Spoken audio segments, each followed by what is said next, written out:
Welcome to the Slop Temple. We pray this video helps. You have essentials ready: Vscode, Git, and the Azure Repos extension. Sign in so credentials are cached.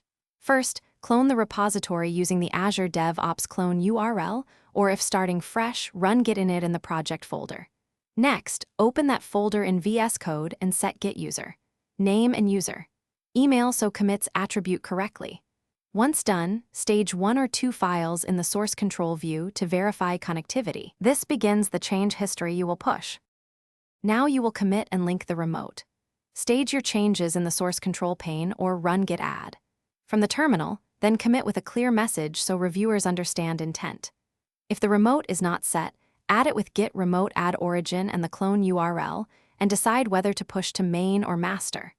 For authentication, use a PAT when prompted by HTTPS, or configure, and use an SSH key for seamless, secure pushes. Make sure credential helpers are enabled to avoid repeated prompts. To finish, push your work.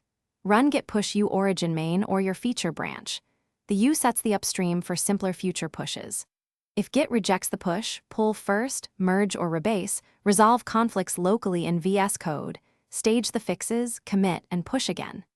If authentication errors occur, regenerate your personal access token or ensure your SSH public key is registered in Azure DevOps, then update the remote URL if needed. One key tip: when something breaks, check Git status to see exactly what Git expects next. Thanks for watching. Consider subscribing if we helped you.